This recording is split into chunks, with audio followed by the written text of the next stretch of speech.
it definitely helps. But 16 out of 17 days on the road is a lot, and we obviously been playing good basketball, but you like the routine and rhythm of being at home. We always talk about you still have to keep that level of play even though you have your home crowd behind you, familiar settings and all that type of stuff, so can't let our guard down or take our foot off the gas pedal.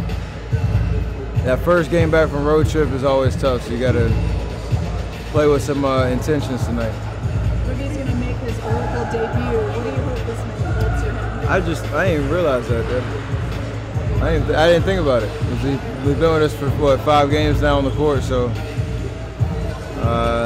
it's gonna be electric. His first bucket will probably get the crowd going crazy. He'll have a nice adrenaline rush and excitement, getting on the floor, but that should hopefully bring some energy for the whole team and hopefully get off to a good start. How much are you you obviously have other priorities, but as a fan, to see DeMarcus against Embiid, that's a pretty good matchup down low that you don't see a lot, clearly. Yeah, you know how well Joel's playing this year and how tough it is to stop him one-on-one for anybody, but I like DeMarcus' chances in terms of taking on that challenge. It's not just going to be a one-on-one game. We all know that in the league now. It's never usually that. So DeMarcus is going to make him to have to defend on the other end, and they're going to go at each other. But that show will happen naturally as the game goes on. And the other guys on the floor just go out and make plays, and 2 great teams going at it. So we got to be ready. Did you do much trash talking to you yesterday? Huh? Did y'all do much trash talking to you yesterday? Nah. You can't trash talk the host of a dinner. I guess when it comes to talk, I gotta ask you this because Draymond isn't available. You said trash talk is a lost art. And on the court, you'll have Draymond and Embiid, 2 of the best, in my opinion, on the court tonight. Does that add a fun element to the game? A little talk, a little spice? You like games like that? For sure. It's a lost art in terms of, I would say, the amount of people, the amount of personalities you have on the floor, but there's a little sensitivity now with honestly, probably how many cameras are around, what you can get away with saying on the court, all that type of stuff. But the guys that enjoy it, the guys that can keep it at a place where they leave it on the floor, those are entertaining games for sure. And I think I know how it's spilled over to social media and all that type of stuff now, which is also pretty. I've talked about how much of a fan I am of NBA Twitter, but in terms of just on the court and that whole vibe, you feed off that energy and that passion. Because the guys that are talking, actually, I'm sure they care about the game and the wins and getting themselves going, so that's fun. Steph, you guys have obviously had success with the All-Stars and Andre to close out the game. How do you kind of see that component and the possibility of Marcus closing games out, kind of playing out throughout this season? We'll see, but we have options. We've always talked about in the past how we've had the ability to match up certain styles, and we know that lineup with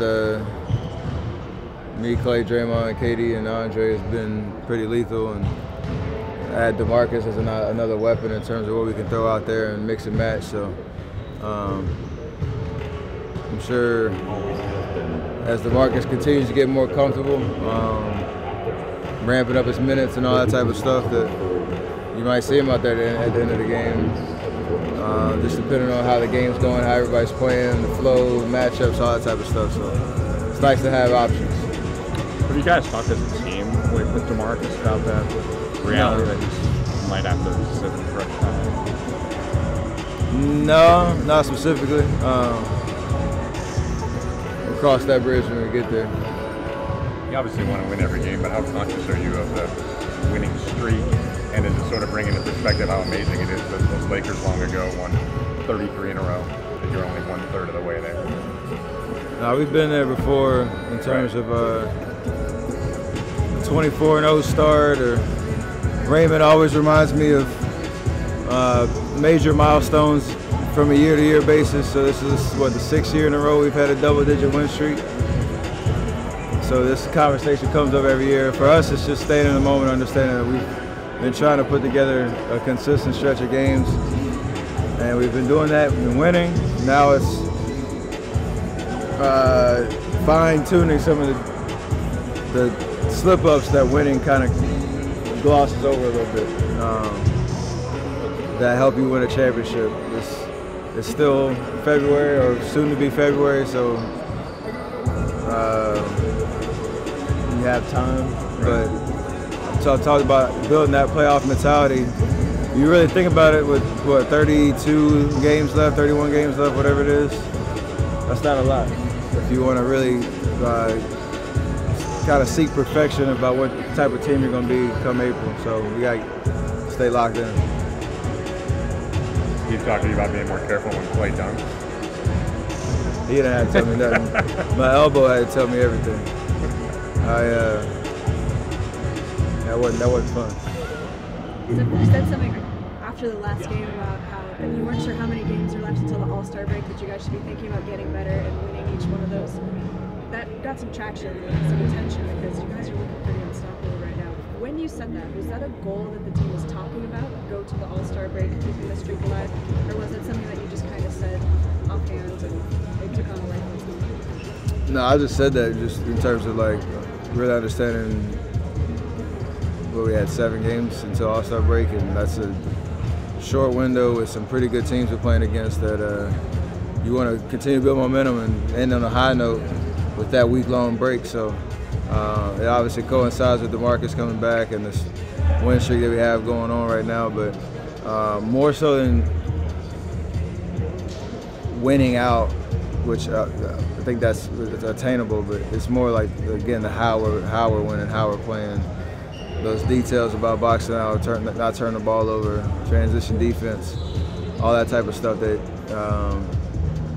can come back to bite you if you don't really build the fundamentals and like the habits now come playoff time. So we can lock in and focus on 7 games and really take care of business, do it the right way, continue to get everybody comfortable, understanding what type of team we are now with DeMarcus in the rotation, and keep it moving to the break.